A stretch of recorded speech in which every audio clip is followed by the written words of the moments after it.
Welcome to the inaugural Centaurian Christmas Lectures. I'm joined by Sampanthar, the Centaurian himself, to talk today about augmented intelligence, thinking with machines, and 4 key questions. What is intelligence? What is thinking? What is AI? And how do you think with machines? But Kez, before we get into those 4 beautiful questions, let's take a step back and help folks understand why is it that we're doing something that we're calling the Centaurian Christmas Lectures?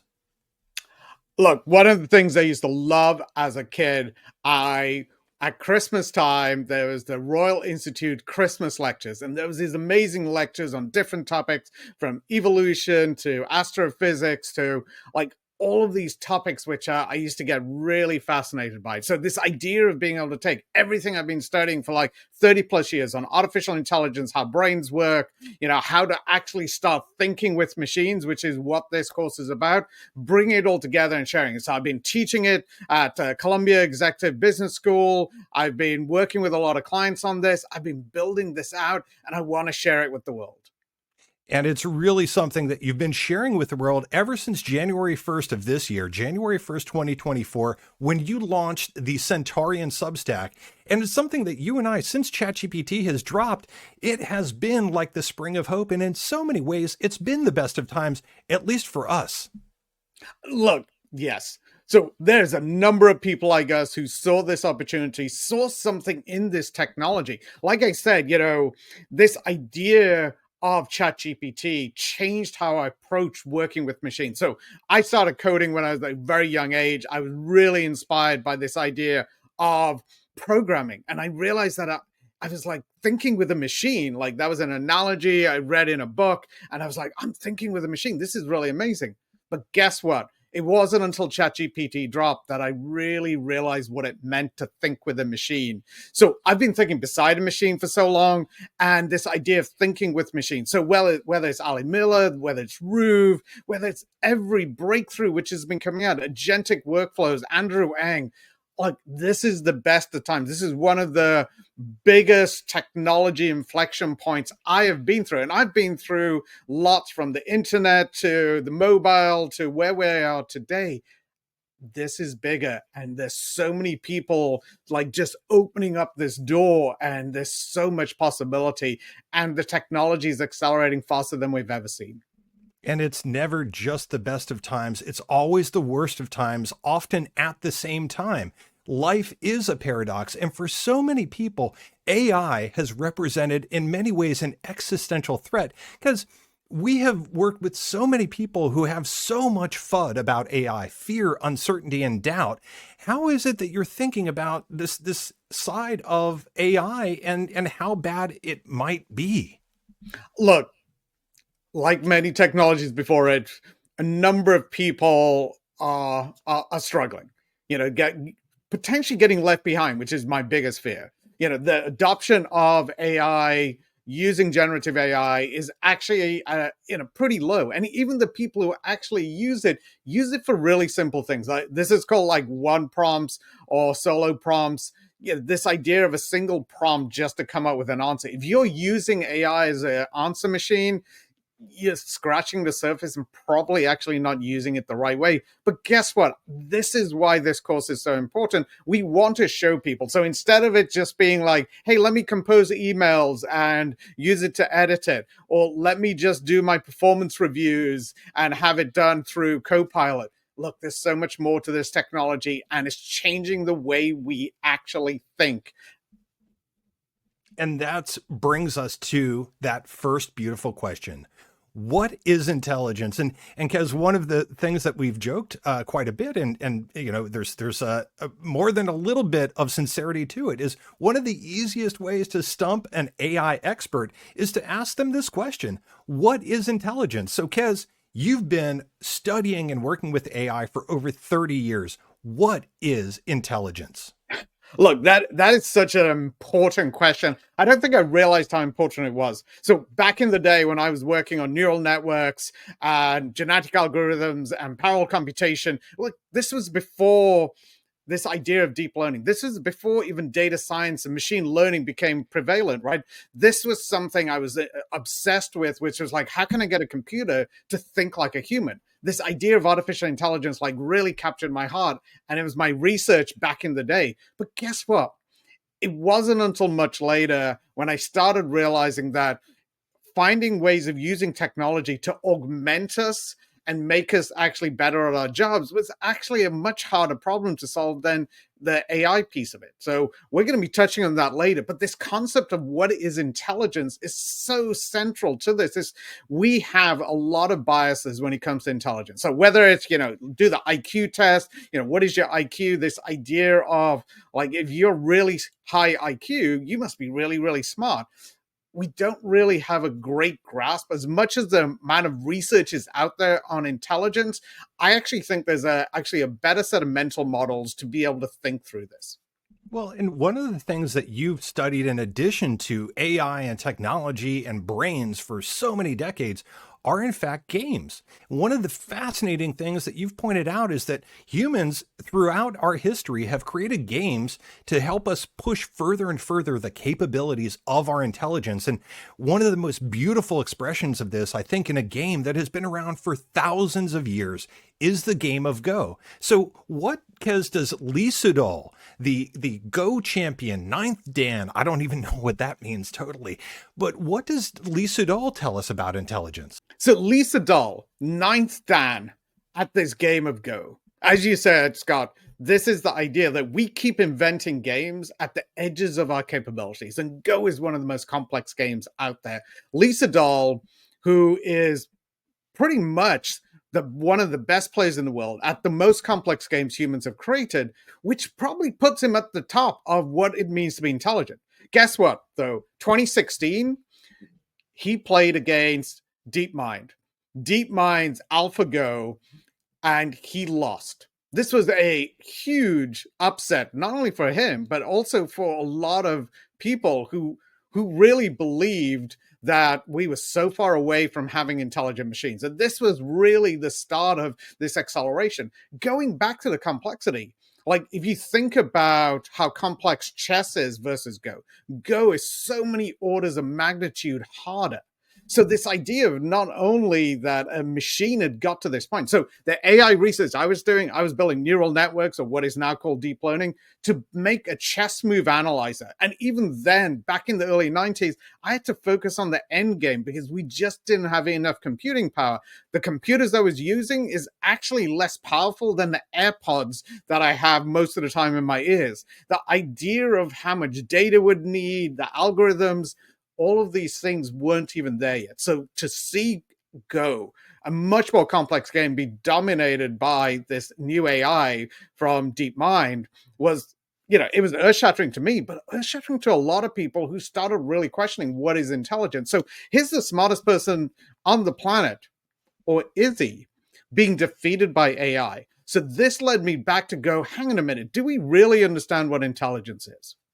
And there's a couple of different kinds that you've talked about for a number of years. And it's fascinating to me that you hear these same terms being used for AI and not just human intelligence. So what is the difference when we're talking about what is intelligence? What is the difference here between narrow and broad? And here's Lee Sedol kind of on the towards the bottom left of this chart, of this 2x2. Help me understand this and help folks understand the difference between narrow and broad intelligence.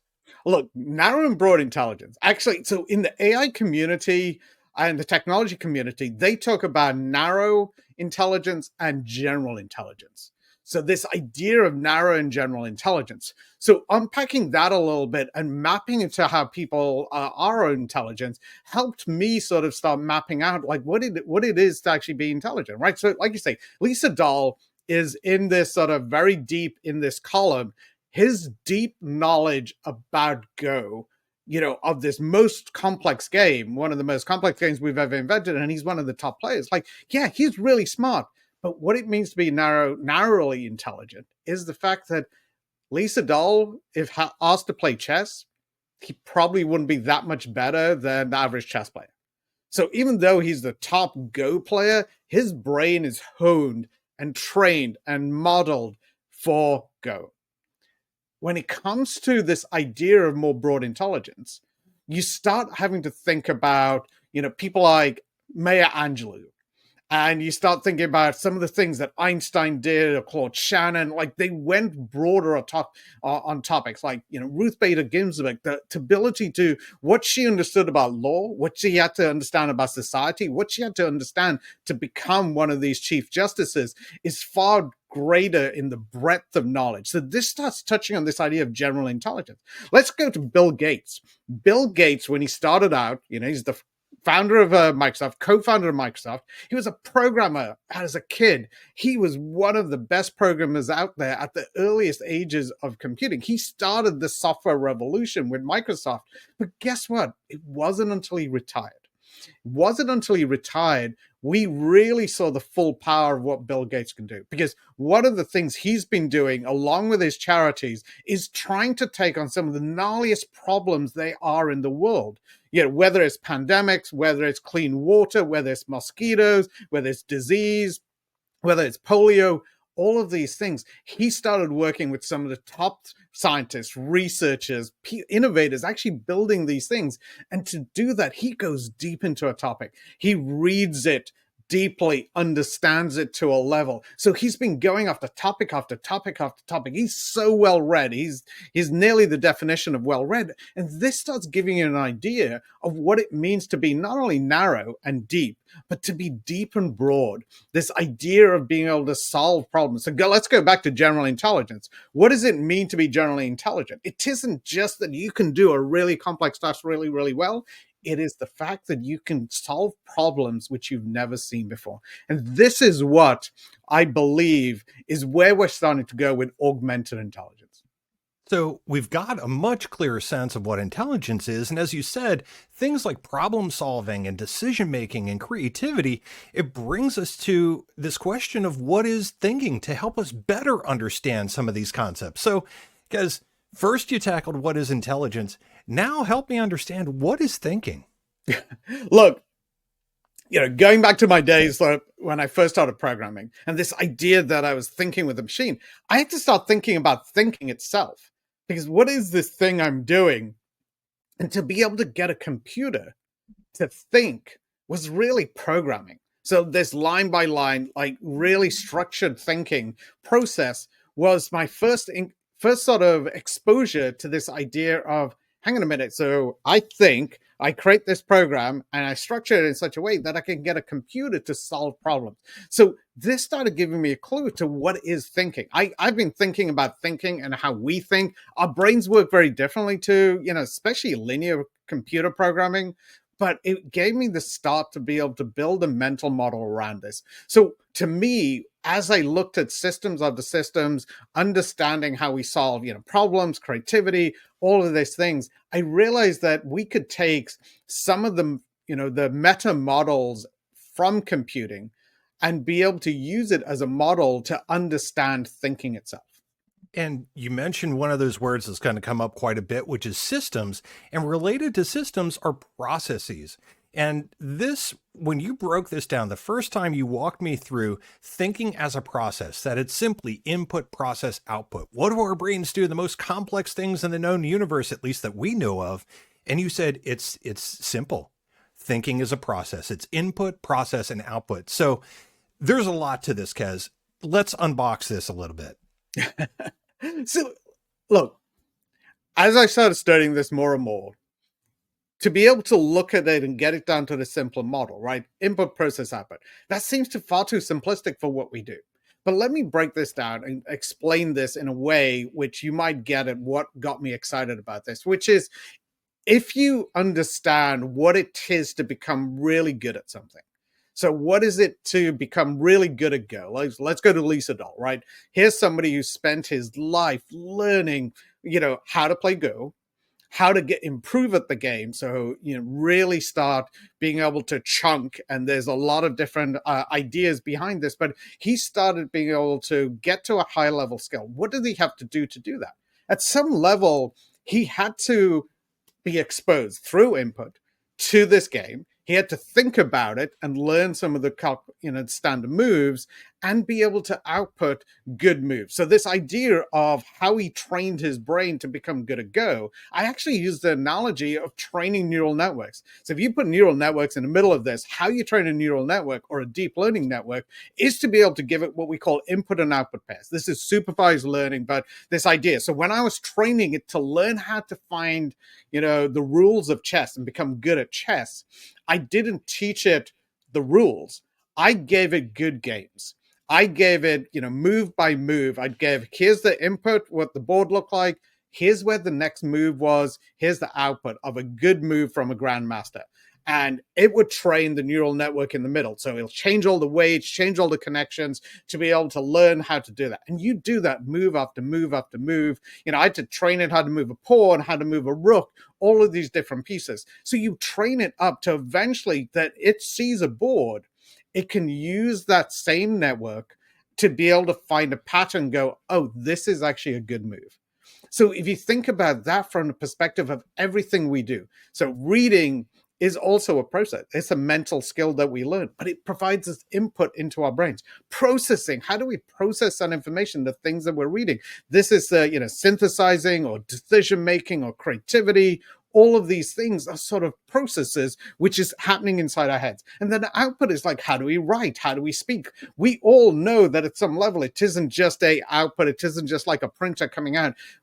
Thinking, writing, speaking changes how we think about something. And this is the dynamic nature of our brains. But to be able to look at this input, process, output, how do we train our brains to become really good at not only one skill, but the hundreds, thousands of skills that we all have built, and never mind all the underlying skills which sit behind those the sort of the mental processes.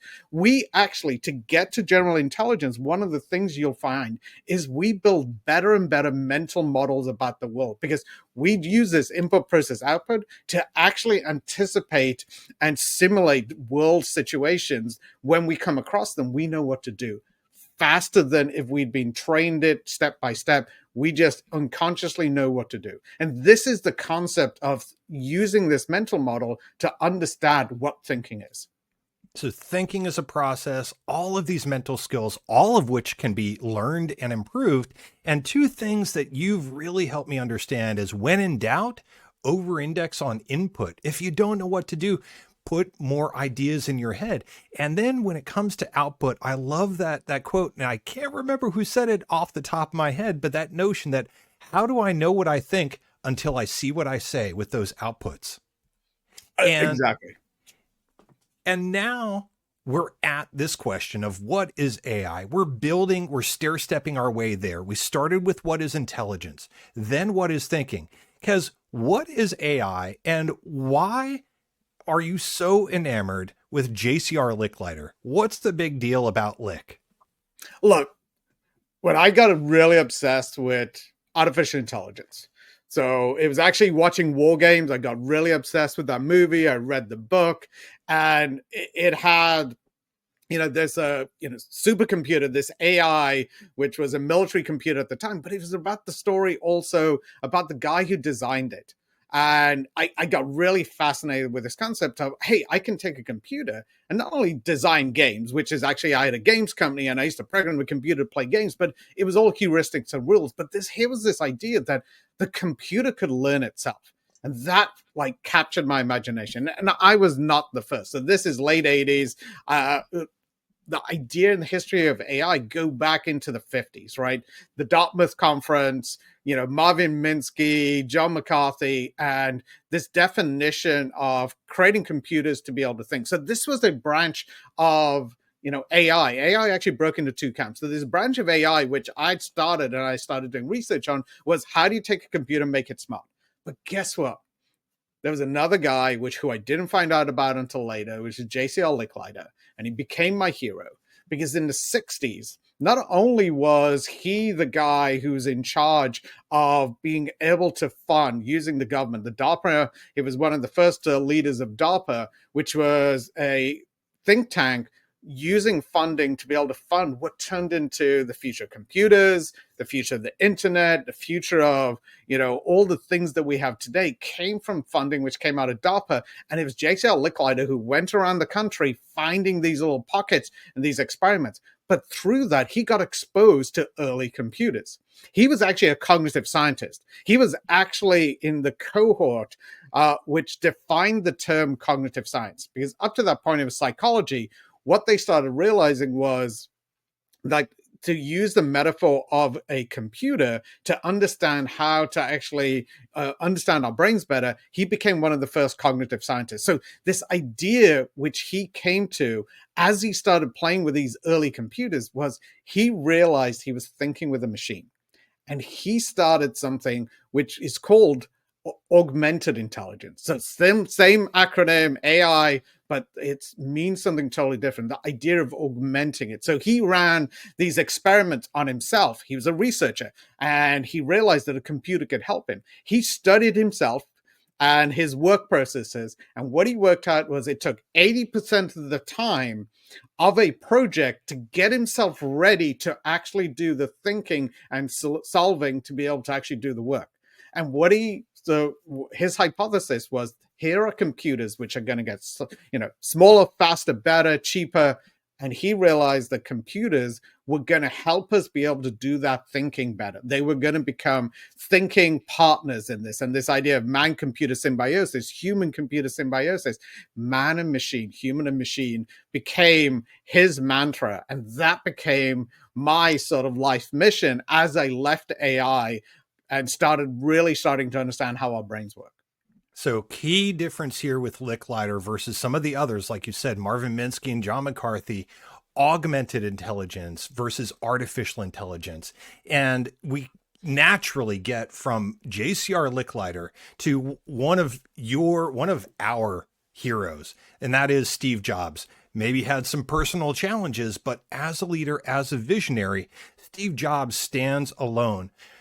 And one of your favorite quotes is this notion that he suggested computers could be a bicycle for our minds. So what's that mean? Look, one of the things I love about Steve Jobs, he was very well read. And he was always thinking. So there's actually, he read a Scientific American article back in the 60s. And it was this fascinating research, which was looking at all the different creatures and trying to understand which of these creatures was the most efficient in the use of energy. So it had this sort of concept of how much energy does a creature need to be able to move a certain weight, kilograms per kilometer. So they sort of analyze all these different creatures to be able to see how efficient they were. And the condor was by far the most efficient creature for being able to move his body weight, how big it was, how far it could fly. It was the most efficient at movement using this metric. But here's where things got interesting, because the researchers didn't stop there. They started analyzing, humans on a bicycle, because a human on a bicycle was so much more. So if you think the condor was the top, humans alone were so far down the list. We are not efficient creatures at moving, mass for, the distance. But a human on a bicycle, so our imagination, our innovation created this device which we could ride, and we far outstripped even a condor. So what does Steve Jobs, who was at the start of the computer revolution and building, Apple at the time, what he realized was the computer was a bicycle for our minds. And that concept really captured so many people's imaginations, which was this idea of oh my God, this computer, I'm not getting it to do, accounting and spreadsheets. I'm using it to augment what I could do, what I could think. I could do so many things with this. And that's what he saw. I mean, this is why Apple, focused so much on the interface, because it was about, if I could use this computer better, easier, I could do so many more things for it. That, what sat behind, Apple and Mac as this idea of creatives using this tool, because they believed a computer was the augmentation. So this was J.C.R. Licklider's vision coming into life through visionaries like Steve Jobs, the idea of them become bicycles for our minds. And we talk about how we use our minds, and one of the things that has obsessed you for your entire lifetime, again, has been games, and it started with chess. And that brings us to the famous, and perhaps for some, maybe for Garry Kasparov, the infamous Deep Blue versus Garry Kasparov. So what was this, and why was this so pivotal in terms of the evolution of AI and moving us towards, or was it away from, man computer or human computer symbiosis? Look, what I love about this story is, to me, it encapsulates where the world started understanding that the camp which were building computers to be able to be as intelligent as humans, and the camp who was starting to think about computers as this augmentation, was actually more powerful. So the story is, Garry Kasparov, over a couple of years, ended up playing Deep Blue. So the first time around, he played it, it was very powerful, but he won. Then I think the following year, he played again, and this time he lost. But there was something about this loss which really irked him. So one of the things, as a player, he tries to understand his opponent. And he couldn't help, through multiple games he was playing against Deep Blue, he couldn't help but get a sense of like, oh, he understood how Deep Blue thought. And he could see weaknesses, and he was trying to exploit one of those weaknesses. But he made this move, and one of the things it did was the opposite of what it had been doing all along up to this point. And that's sort of like put him back on his heels. And this is what, I mean, some people thought of him as sort of, hey, you're bitter, you lost, you're grumpy. And he had this thing which he basically claimed that he sensed that somebody at IBM had been working with Deep Blue. So there was a human factor in place. And this concept that a human with the best AI was what had beaten him. So this started sticking in his mind, because it's like, hang on a minute. A human and machine, I'm just a human. I'm playing against somebody who's a human and machine. That's unfair. And he ended up creating this competition. And this competition basically laid out, anybody can play, any group of chess players, together with any group of AI chess computers, could come together and you would play. So everyone is augmented in our definition. And his hypothesis was the grandmaster, the best chess player, plus the best AI chess computer, which I think was Stockfish at the time, was going to be the winner. But here's what surprised everyone. It was actually 2 average chess players, along with 3 very average chess computers.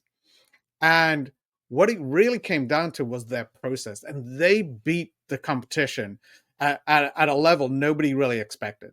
So it wasn't just the best AI. It wasn't just the best grandmaster. It wasn't them together. It was 2 average people with 3 average computers and a great process. And that, to me, was the start of this idea that, hang on, we have the ability to augment our intelligence in a way that we can move past this. So if you think about, Bicycle for the Mind, this computer, now we're getting to AI plus the brain. And to me, I wanted a better analogy. And this is what led me to, one of my favorite childhood sort of obsessions, really, was comic books and Marvel. And as much as Iron Man was not my favorite character back in the day, it was Spider-Man, it was the X-Men, but through the movies, what they put together, MCU put together, was a really great sort of design fiction of what I believe was augmented intelligence. And this was Jarvis, the Iron Man suit, and how they interacted. So it was actually a company called Perception, did a lot of this work on the interface, but it was this concept to me which really allowed me to start giving a better analogy. So we think of Bicycle for the Mind as just a computer, it isn't the idea of like a car for the mind, because the car does all the work. The human's not actually doing anything. So I wanted something which represented that it was human and machine working together. And this, to me, is the Iron Man suit, which was, I want an Iron Man suit for our minds. And that became the metaphor and analogy which I've been using to think about, what does it take if we can actually augment not only, human intelligence plus great AI, but a process and an interface to actually make it so much better, so it's seamless, so you can actually work and think together. So this to me is the extension, the evolution of the bicycle of the mind to the Iron Man suit for our minds. And as you have talked about quite a bit, this notion of humans and machines working together, and that brings us to work. And what so many of the fears, this is yet another cycle. History doesn't repeat itself, but it often rhymes, where a new technology has represented for so many people, millions of people, a threat to their livelihoods, technology and work. And we've started, talking about and thinking about and hearing about a lot of different changes when it comes to routine and non-routine work. And now we're talking automated and augmented. So help us make some sense of this and what we're looking at so that we can better understand what is AI in terms of what we're doing when we start really thinking about working with machines and thinking with machines. So there's this great analogy from Roy Bahat, who's a head innovator at Bloomberg. And he comes up with this concept of how to think about technologies through the lens of looms, slide rules, and cranes. And this goes to any technology. So any general purpose technology. So when we say GPT, this isn't the generative pre-trained transformers, which we've been so accustomed to in this wave of AI. This is any general purpose technology. So this is electricity, this is computers, and yes, AI in all its forms. But this general purpose technology, one of the things it does is as it comes into our world, it takes things which were routine work, things which were fairly humdrum, basic stuff, takes those routine works and automates it. And this is the same as, machines which took over farming and plowing. Like it automates something which we had to do. So the concept of the loom, right? This idea of, it took people, very many years to become skilled to be able to make cloth, and then this idea of a machine came along which automated it away, and that was this idea of taking a human skill and automating it. But non-routine work, this became really interesting because not only does the technology come along and take non-routine work, so there's always this work which takes a little bit more creativity, takes a little bit more human power. And what technologies do, if done correctly, can take non-routine work and augment it. Augment it so somebody lower down can actually do it.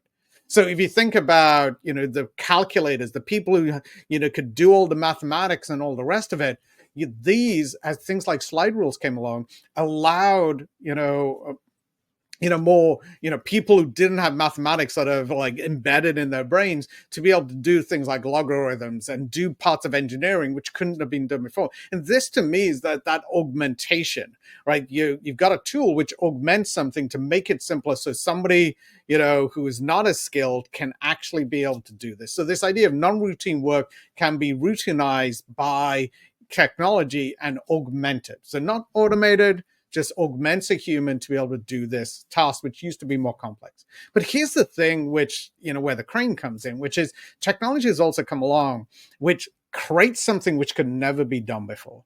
So this idea of a crane is beyond what humans could ever think about doing, could even imagine. And this idea of augmenting non-routine. So every technology comes along, has the opportunity, and generally, if they're a GPT, create something which has never been done before. And this is what we're starting to see with, this idea of augmented intelligence. So if I think about, where everybody else is running and all the people who are working on this from large consulting companies, they're so focused on automating the routine, like taking routine work and automating it, even white collar work and making it automated. This is robot process automation in a new skin at some level. They're not focused much on augmented the routine. They're thinking about it. They use it. Maybe they use Copilot to, help them with their emails, but they're not really thinking about it through imaginative lens. And this is where the last one is definitely something which nobody's really thinking about, except a small minority of people in that idea of, the best of times, who are rethinking everything from the ground up. And this is where augmented intelligence, this is where Centaurian thinking, and this is where these frameworks is going to take us. So that brings us to the big question of how do you think with machines? You've walked through what is intelligence, what is thinking, and what is AI. And we finally get to this very provocative and, in my humble opinion, a very beautiful question. How do you think with machines? So, Kez, this is something that I know you're headed in a very different direction, but I think there's some folks that might look at this and go, how do you think with machines? Well, isn't that just prompt engineering? Look, there are a lot of people out there who are going at it that way, right? So this idea, prompting is the new programming and thinking about it. But that's using the idea of what I call thinking next to a machine. And this is the concept which is, what I'm trying to shake up a little bit. So trying to use a different mental model, to be able to this idea of what does it mean to augment intelligence? What does it mean to think with machines? It's beyond prompting. It's beyond like automating or just using generative AI to create, beautiful pictures. There's so much more to it. And this is what I'm trying to bring together in what I call thinking in systems. So let's dive into that, because this is honestly one of my favorite ideas that you've come up with. You and I have been working together for nearly 15 years now. We're very good friends. And, we're both fans of standing on the shoulders of giants to see farther. And that's exactly what you did. And to me, it's mind boggling how long you sat with a concept that you actually codified in words, and you've really developed and fleshed out over the course of this year, because it was back on January 8th of 2024 that in your second Centaurian Substack article, you actually came up with this notion of thinking in systems and thinking with systems. And you started with Nobel laureate Daniel Kahneman. What better giant to stand atop his shoulders? So help us start understanding what you've gotten to and where you started with Danny Kahneman and, of course, the late Amos Tversky's work around thinking fast and slow in System 1 and System 2. Look, I've been enamored with the work of Danny Kahneman and Amos Tversky, and it was groundbreaking in his research, and it took a long time for people to really embrace it. And I love the fact that, Danny Kahneman, finally got around to writing everything into a popular book, which everyone can read. And he brought this mental model of System 1 and System 2, which really encapsulated a lot of the research, I'd been doing. One of the biggest breakthroughs as I looked at the neuroscience of motivation was understanding, what is it that we've chunked through history? What is actually already embedded in our brains? And this is a lot to do with System 1. System 1 is our old evolutionary brain. And it can, not only do things which have been, basically embedded in our brains through genetics, which, take us back millions of years, allow us to be able to find the perfect landscape, our motivational system's hardwired in there.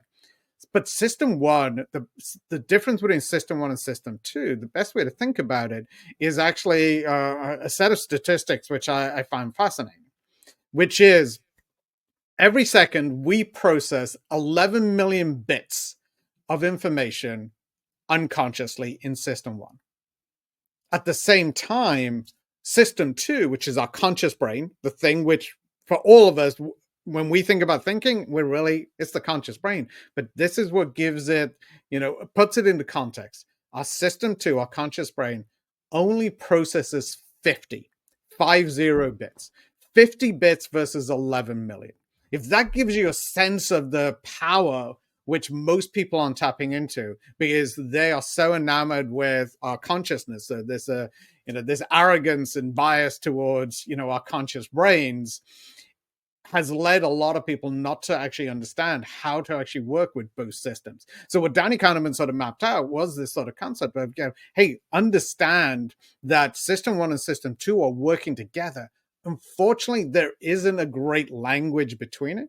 Well, there is a framework which I developed, which is questions, which is a long story, which I won't go into, but basically questions are the best way to think about how to actually get your unconscious to be able to solve problems for you. Because this is a supercomputer which you have access to, which has been processing, by a huge margin, the largest percentage of information which have been inputted into your brain. So go back to the input process output. you're inputting so much piece of information that you're not even aware of most of the time. And it's coming in and learning. The system one is learning the patterns behind it. And if you know how to access it, this is what creates the aha moment. So everybody talks about this idea when you're trying to solve a problem and you're sitting in front of your computer and you've been thinking about it, you can't solve it, you walk away and you're doing something else, and suddenly the answer comes to you. You weren't thinking about it, consciously, system two, but suddenly the answer comes to you. So this gives you this indication that there's another part of your brain which has been thinking about this without making you conscious. It doesn't feel like anything most of the time, but it's been looking for those problems. And this is why giving it a question is what I call the programming interface for system two. System one. The system one, system two programming interface allows you to do this. So this idea of thinking in systems, like you said, I had a sense that I had a good framework and I spend a lot of time like testing and kicking the tires and making sure, but I wanted to use this metaphor, which there was a number of different researchers who I was talking to at the time who were thinking about, is a large language model really system one? It's not really system two yet. It's not, so the idea of people like using system one, system two language together with this new wave of AI, there was a lot of talk going on. And I realized that actually we're thinking about it the wrong way. Let's actually build out the full library of systems that we think with. And let's start with system one, system two.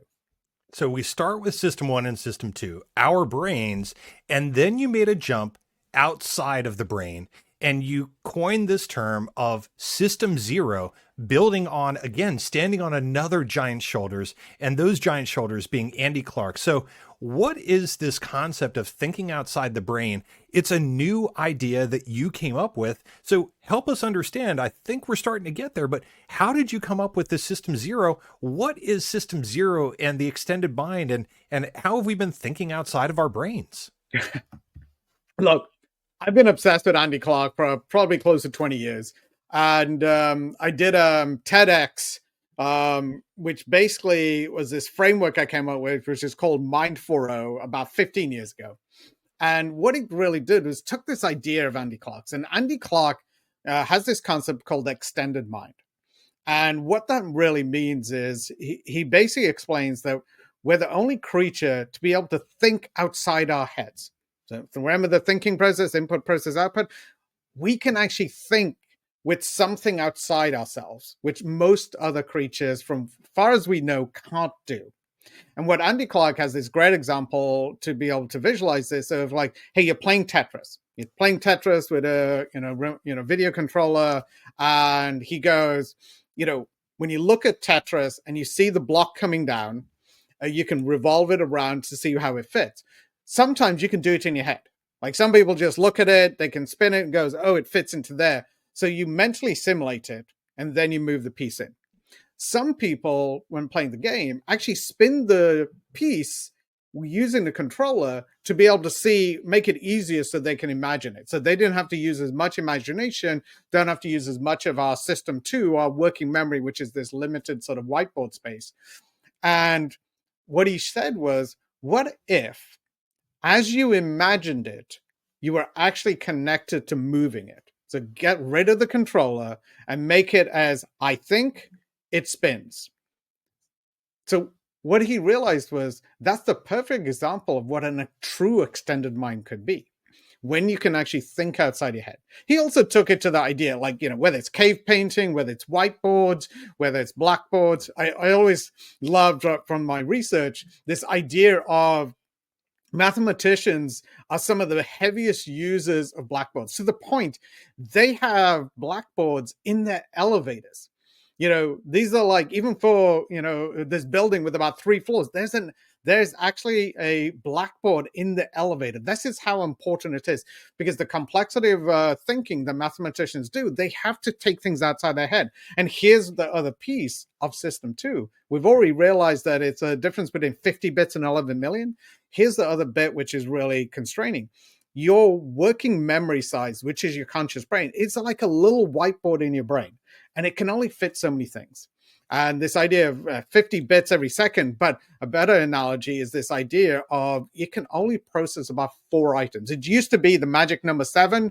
What it's actually come down to is about 4 items. So you can only fit on your tiny little whiteboard these 4 items. But if you can extend it, which is what humans can do, we can think about far more complex things. And this is what mathematicians done. So I took that and I built that into this idea of like, hang on a minute, not only do we have system 1, system 2, let's think of this external passive system, which we can interact with, as a system 0.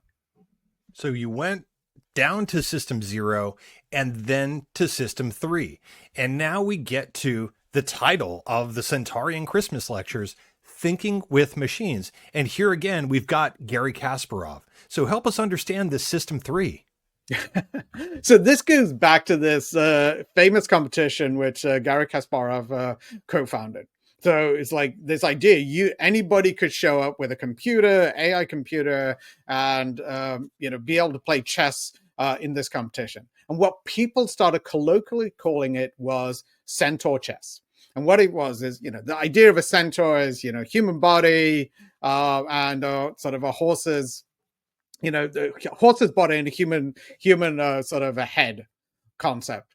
So this concept of centaur and centaurians is what I started calling this idea of thinking with a machine. So taking Kasparov's idea, taking this idea of like, hey, what happens if you actually start thinking with a machine? So not only can you play chess, but what happens if you can actually do, more complex things? And that's what, whether it's programming, whether it's solving problems, whether it's innovation, all of these things, like the concept of if we can actually have the right interface, we can create a better system. So this idea of system 1, system 2, interacting with this external systems 3, which is intelligent in itself.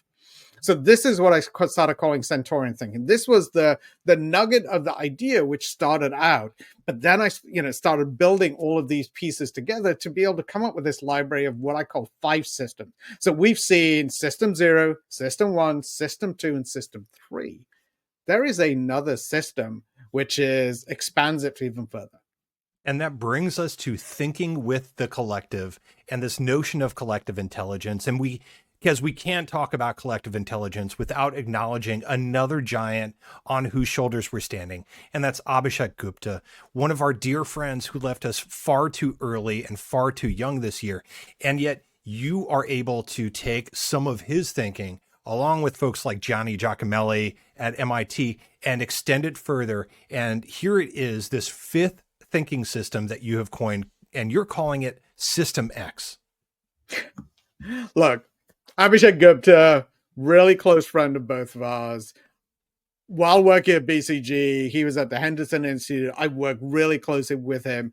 His research was around collective intelligence, and he exposed me to a lot of this thinking.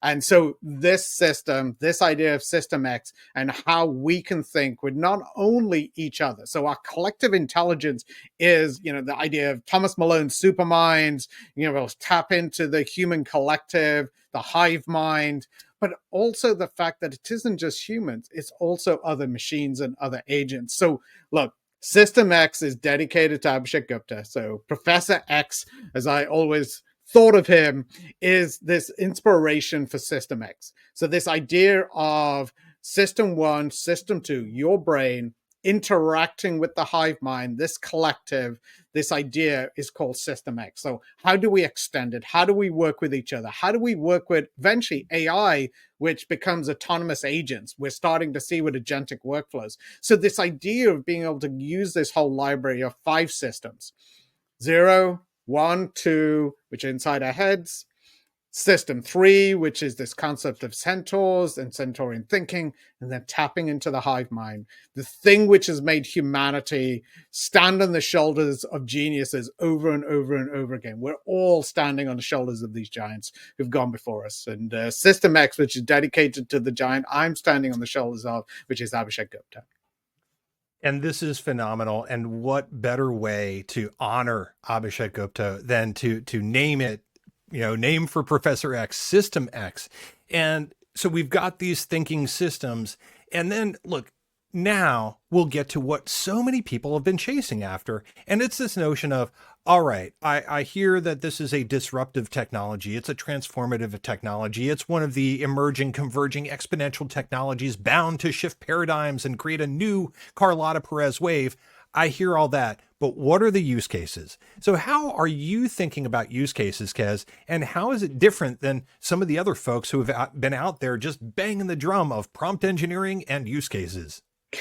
Look, there are a lot of people who dove in like us, jumped into ChatGPT, Dolly and Midjourney and started using it. So there's this great Harvard Business Review article where these researchers had actually gone pulling from Reddit and other sort of social media sources and started collecting and cataloging all the different use cases. And they categorized them into these categories, which were the main use cases that most people were using generative AI. And this is this is close to like 6 months old, but still the majority of people, how people use it, this sort of taps into it. So this, whether it's research analysis, decision making, that's actually a very small percentage. Technical, this idea of assistance, troubleshooting, content creation. Creatives use this all the time. Creativity and recreation, learning, education, this idea of personal and professional support. I mean, whether it's a therapist, whether it's a coach, whether it's a mentor, these are the classic use cases that most people are using. But here's the thing, which as I started thinking more and more about, how do we think with machines? One of the core concepts I believe wasn't really tapped into was this idea of like, I don't think many people understand, when to use it, how to use it, and what are the circumstances to use it in different ways. And that's where my system model can come into play. But first, we need to understand a little bit about ourselves. And what we can do when it comes to augmentation, naturally, you took it much, much further than simply saying, oh, let's augment. And this notion of an Iron Man suit for the mind, well, no accident that you went to a superhero, because what we've realized is that this new technology, these new technologies that we have created that are now proliferating, actually can give us superpowers. But with great power comes great responsibility and oftentimes some very crippling weaknesses. Many of us have heard some of the classic stories about how people have fallen prey to not really understanding what it is that AI is doing and going into a courtroom and presenting cases that have never happened. So what is it about superpowers versus kryptonite, and why did you choose this particular mental model and analogy to help people understand AI in a better, deeper, and more Centaurian way? Look, one of the key things which I was trying to find the right analogy for was I realized that if you were very skilled at a task, like, for me, creativity, programming, research, like there's a number of different topics where I am off the charts. I'm really skilled in it. I've spent a lifetime doing a lot of these things. Like how you should use AI when this is your superpower already is very different than using AI when this is something you're not great at. So one of the things, and like you said, there's a lot of people out there who are using AI for the things that they don't like doing. They're not good at doing, they don't want to do, or don't think humans are. And this is, understanding, those areas which are your kryptonite. But this analogy goes a little bit further, because here's the underlying piece of that worst of times is there's a lot of people out there who don't understand what this idea of superpowers is. So if you think of somebody like Superman, generative AI is now going to give anybody, especially if you're willing to pay $20 a month to one of these providers, is going to give that power to anybody. And you can get to above average. So now everyone is going to have the same superpowers as Superman. But guess what? You're not on Earth anymore. You're actually back on Krypton, which is where we're heading. So when you're Superman with superpowers and everyone has it, that's Krypton. And what does it mean on Krypton? It means absolutely nothing, because everybody has the same superpowers. But this is where, the DC universe versus Marvel, what I loved about what Marvel did to bust Batman's and Superman's dominance of superheroes was they came up with so many different superheroes with superpowers, mutant powers. This is what we need to do, because one of the things I love about mutant powers is they tap into something unique about us. So if you're trying to work out, what is your superpowers and being able to use AI in the right way to get a competitive advantage, you need to find that sort of true superpowers, which is beyond what everybody else has. So you want to lean into the things you're really skilled at. You want to get really skilled at more and more things. You want to learn more diverse things to become that unique superhero with superpowers, which is augmented by this AI, not just everyone's a Superman on Krypton. So maybe you can help ground folks a little bit here on Earth and help us avoid thinking in systems and falling prey to the kryptonite.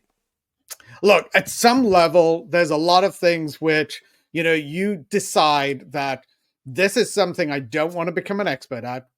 I only need it for a certain amount of things. It's not my jam.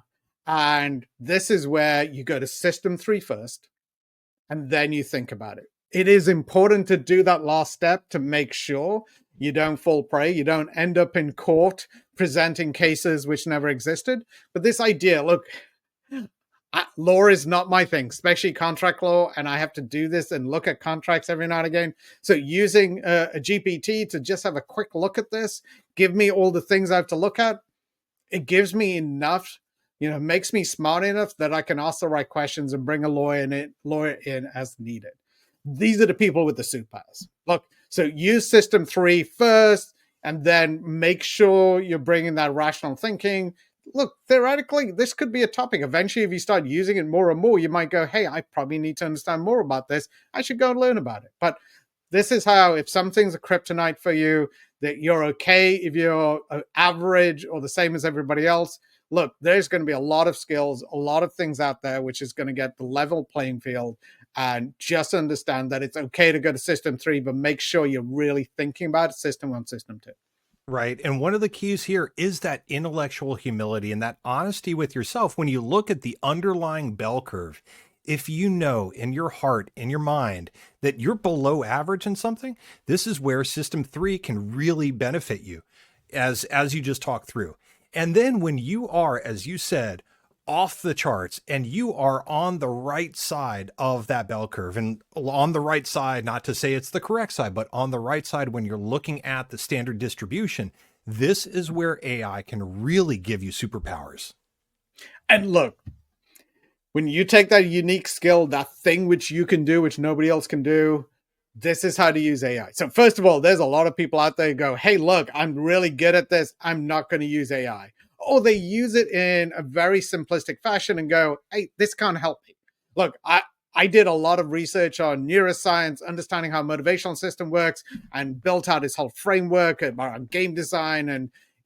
But guess what? When I tried to use AI at the start to help me synthesize that information, it actually, dumbed it down and took the average, which is out there. We'll get to this in a second, but basically, like, it did not understand my deep knowledge.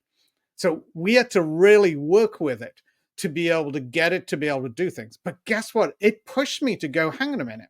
I don't need AI to give me answers in this scenario because I'm really skilled. I'm really knowledgeable. So this is where I spend most of the time in system 1 and system 2, incubating, ideating, pulling knowledge up, thinking about something, and then using AI, system 3, and potentially refining it afterwards.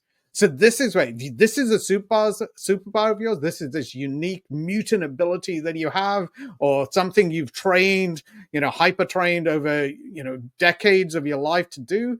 You want to be system 1, system 2 first before you go to a system 3. Think first, prompt later when it's a superpower. And speaking of those superpowers in kryptonite, well, much like our brains, LLMs have certain superpowers in kryptonite. And I love that you put this concept in this slide in this section and not in the section about what is AI, because when it comes to understanding how to think with machines, as you said, it's the human and the machine. It's the symbiosis. It's understanding what your superpowers in kryptonite are. And here you've got a chance to help folks understand a little bit more about what the large language model superpowers in kryptonite look like and are. Look, this is a great, sort of visualization Stephen Wolfram wrote this amazing little book explaining it.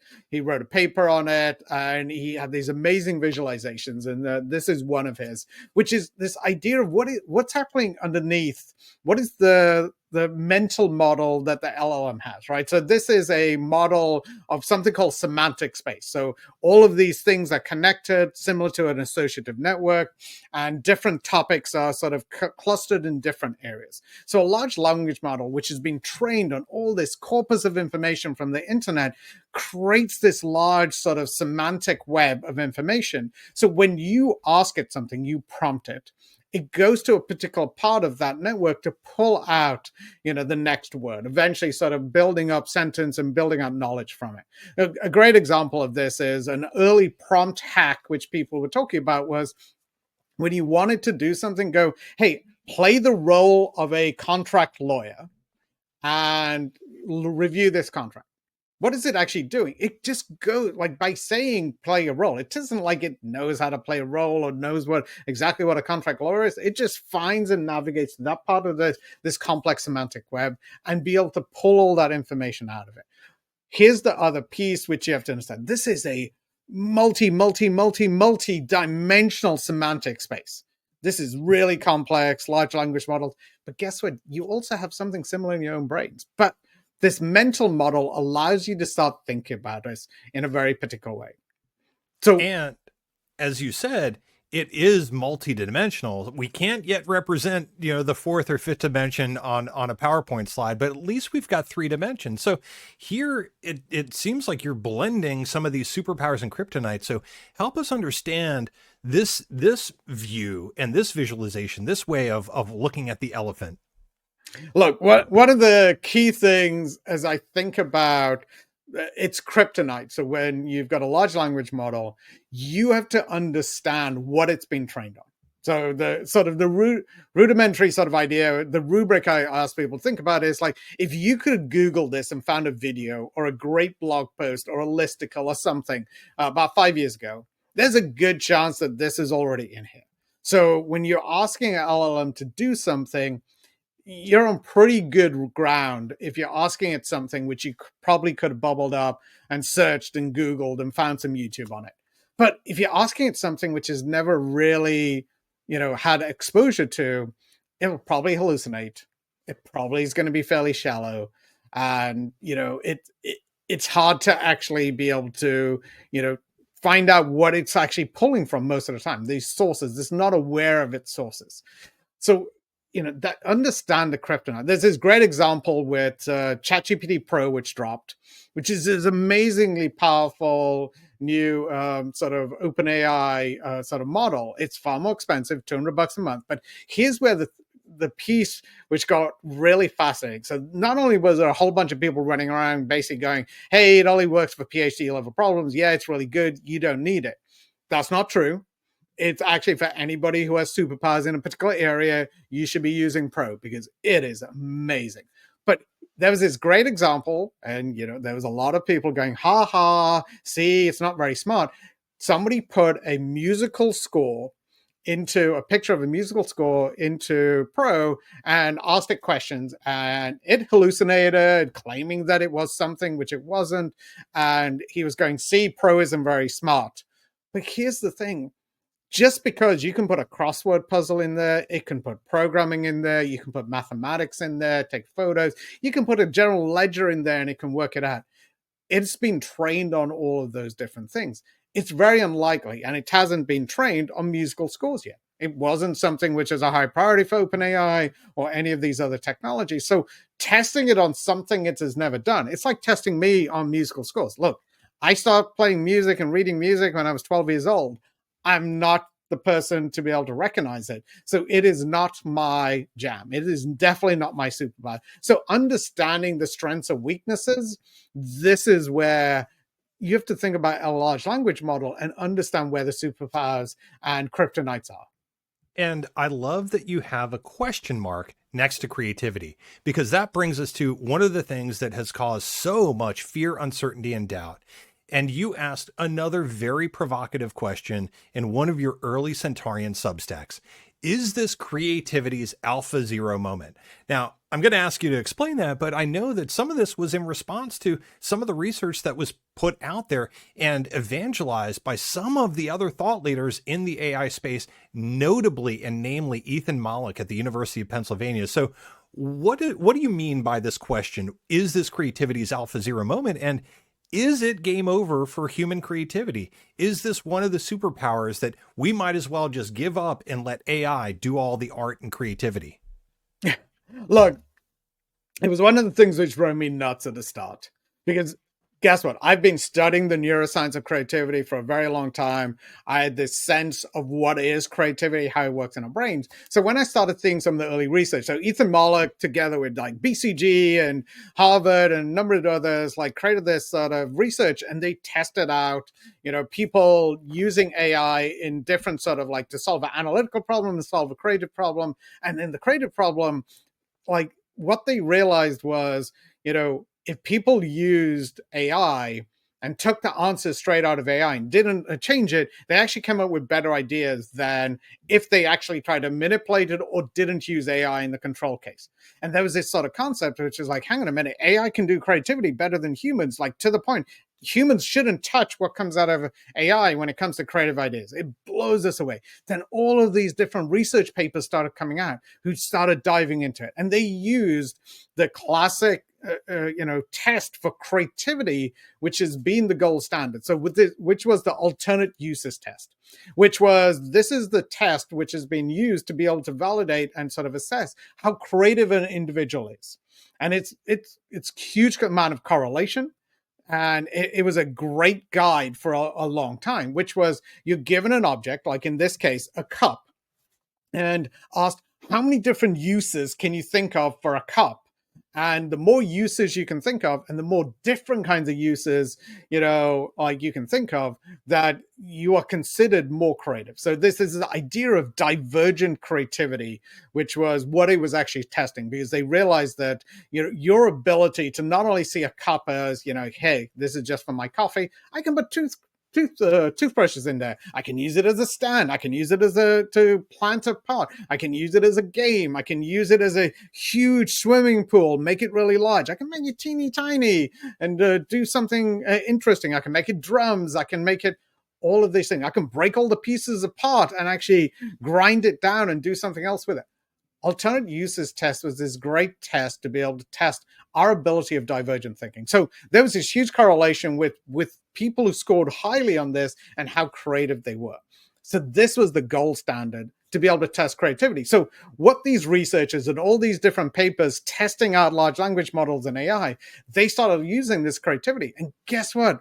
You ask how many different uses for a cup, and AI, all of these models pretty much can come up with millions if you keep pushing them.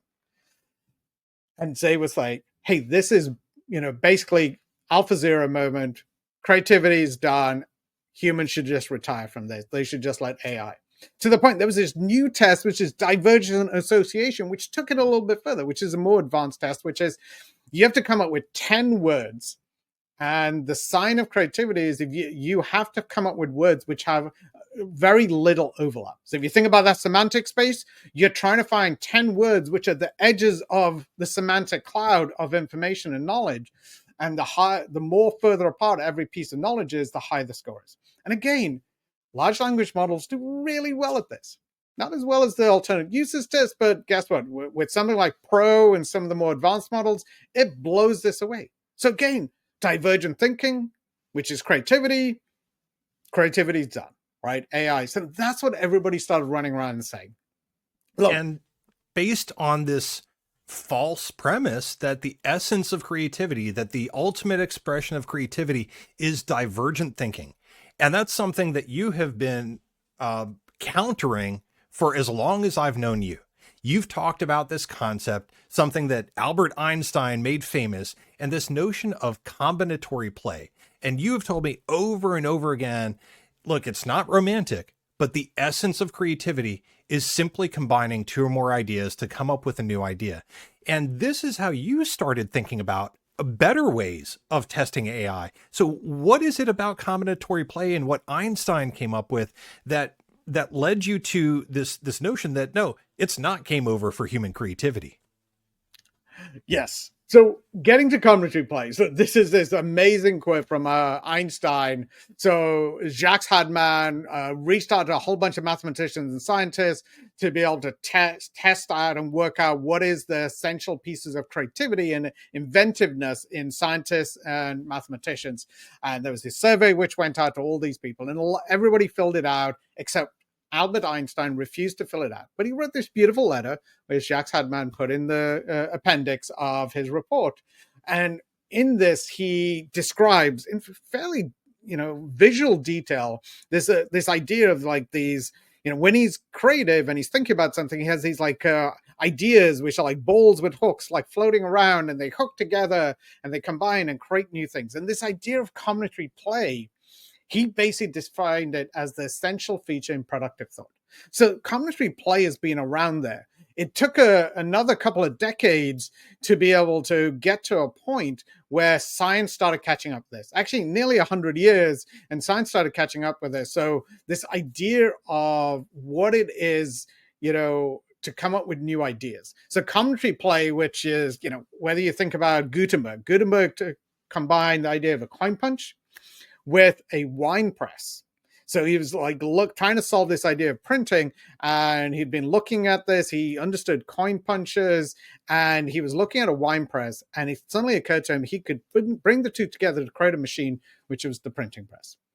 So that was just combining these two ideas. Researchers and scientists over the last 20 to 30 years have been pulling this together and going, actually, this is this essence of how our brains actually create it.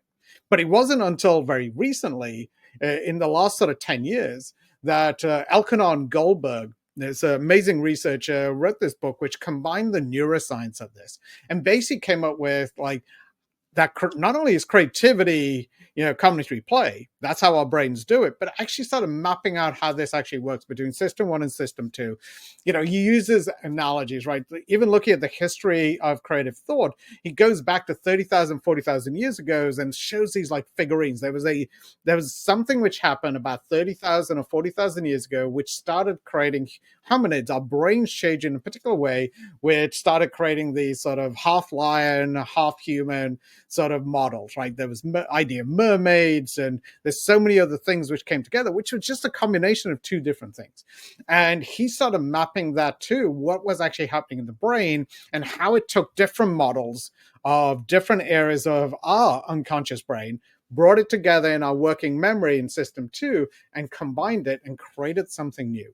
So this became the essence of understanding how creativity happens in our brain. So yes, it is combinatory play. It is a little bit of how divergent thinking works, right? It gets us out of functional fixedness, which is like when we see a cup, it's a cup, it's a cup, it's a cup. That's what stops us. So for a long time, the essence of creativity was the thing which humans found the hardest to do. So this creativity, even though it's imbued in us, is built into our brains, a lot of people have a hard time breaking free of something called functional fixedness. So the reason the alternate use test, the divergent association test used to be highly correlated with what is creativity, because that was the hardest step in the creative process. So AI has come along and it can do combinatory play in spades. It can do that on its own little associative semantic web. You can just prompt it and it can come up with things. But again, this is the idea of being Superman on Krypton. Like when everybody has this power, like, how do you actually differentiate? And this is what allowed me to step back and go, hang on a minute. Divergent thinking isn't the be all and end of creativity. And brought you to this concept of augmented creativity. And so here again, we see one of these frameworks that you've landed this year, which is or before this year, but how you're overlaying and helping people understand how to augment their intelligence, how to think with machines, and in this case, how to boost your creativity, how to give yourself creative superpowers by using System 3 AI. And again, it's input, process, and output. So walk us through how to actually augment our creativity. Look, the first thing you have to realize is, yes, processing in the creative sort of model is this idea of divergent thinking. So this ability to connect things, combinatory play in the head, right? So what I realized was you still have the ability to be able to change what you put it in. So how you prompt, how you basically go, which areas of the semantic web you want the LLM to go and look at, what new things, like there's probably research and things you go deeper on, which, you know, the LLM doesn't have. So that idea of what you put in, input, then working together with the machine. So this is system 1, system 2, and system 3. So this is where we tap into, you know, not only combinatory play, but incubation. How do you actually use system 1 and system 2, which is part of the creative process I developed over the years? And then how do you use system 3 with this sort of very unique, you know, input? And then how do you actually, you know, develop better ideas? So this processing piece is you augmented in the middle. But guess what? Yes, large language models, even with you in the middle, is going to come up with these amazing set of ideas. Now, at least you've beaten the competition, but now you have to find a way of evaluating which of those million ideas are actually good ideas. So yeah, you can build new testing things, but this is where somebody with superpowers and understands creativity, understands the domain, understands the context, understands innovation, is far better at being able to go, actually, that's a great idea. That's never been done before. This is a brilliant idea, right? So this is where this brings the best of humans together with the best of machines and really looks at the whole creative process. And to me, augmented creativity, and the reason I double clicked into it to really explain this, not only has it been this buzzword where everybody's running around saying the AlphaZero moment and it had to be challenged, but it gives you an example of a complex thought process, which is where the future of augmented intelligence is going, and gives you how you actually can use systems thinking to be able to improve it. So this goes the same for, you know, whether it's mathematics, it's science, it's innovation, it's research, it's synthesis, or whole new ways of thinking, which we haven't even thought about yet. You need to understand how to think with systems. And how are you going to develop your unique superpowers? And as you've said, it's your choice as a human to decide what it is that you input, how it is that you start working with AI and System 3, and how you evaluate and select ideas that ultimately can give you a sense of competitive advantage in the AI era. And this is where you start bridging that gap. And obviously in this Centaurian Christmas lecture, we're not going to go deep into the business aspects of this. That's something that we do in our work. But on the individual level, I think it's great that you've brought in this notion of helping people, individuals, think differently about their unique competitive advantage in this era where so many now have superpowers at their fingertips. Look, in a world where everybody has the powers of Superman, you know, strength, speed, flight, you need to find your unique mutant abilities, which tap into things which are uniquely you, to be able to find. So going broad is one of those areas. Going broad and deep and narrow across many different domains, bringing that uniqueness is what's going to give you that competitive advantage. The things you spend time on, which make you unique. There's this whole framework, which I dive into, which really maps out what I call the Messi gym, which is actually based on Lionel Messi and the superpowers that he has. But it teaches you how to refine this skill. But the idea is you need to find your unique wow and be able to map it out to be able to find how do you work with machines to get that competitive edge. Look, this is also the same for businesses. And like Scott, like you said, Scott, we're not going to dive deep into it, but this is how people should start thinking about it as a business. Right. And just as we saw Bill Gates make that leapfrog, we're starting to see some of these more enlightened organizations take a step back and think differently about how they transform their business models, operating models, all the way down to process and products and services and organizational design and the future of work. And so thinking in these systems, these 5 systems that you've laid out, building on Danny Kahneman and Amos Tversky's work around System 1 and System 2, thinking in systems across System 0, that extended mind, System 1 and System 2, System 3, this totally new kind of intelligence, this AI, and ultimately to that notion of augmented collective intelligence in System X.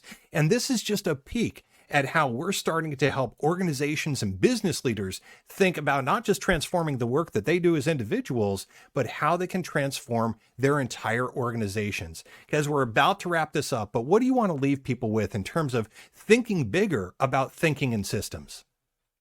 Look, if we take something like what's happening in work today and how companies and consultants are coming in and trying to help organizations transform using AI, they're focused so much on workflows and tasks. Guess what? To be able to really get to the edges and understand, not only being Superman on Krypton, but how to find your unique wow, you need to start thinking beyond workflows and start thinking through thought flows. So this is this idea of bringing systems thinking. You have to rethink your organization, rethink your competitive advantage. When everybody is augmented, how do you find the uniqueness and finding those new operating models and operating systems? Because the pace of change is going to keep accelerating. And now this is the new sort of bar which we've got to. So transformation in the next decade is going to make everything which we've done in the last few decades look like child's play. And that brings us to the end of the inaugural Centaurian Christmas Lecture. If I might leave you with one final thought, it's simply this: ask not what AI can do for you, ask what you can do with AI. Because this has been a childhood dream fulfilled. Anything you'd like to leave folks with as we wrap up your first ever Christmas lecture? Look, what I loved about the Royal Institute Christmas Lectures is I'd walk away from them being inspired, wanting to read more, wanted to dive deeper. I wanted to learn. That's what I hope, we've enabled for you, which is we've inspired you. We've made you think differently. Hopefully you'll reach out to us to find out more. Like, you'll see a lot of the books around me, all the research which went into it. Like, we've been touching on elements where we go really deep. Like, we've got workshops, we've got, things which we're going to be sharing. There's something called strategic imagination machines, which I'll teach. I'll teach you how to actually think and do creativity with everything I've learned from the neuroscience of creativity and how to work with System 3. I'll teach you how to build new skills and superpowers and find your wow.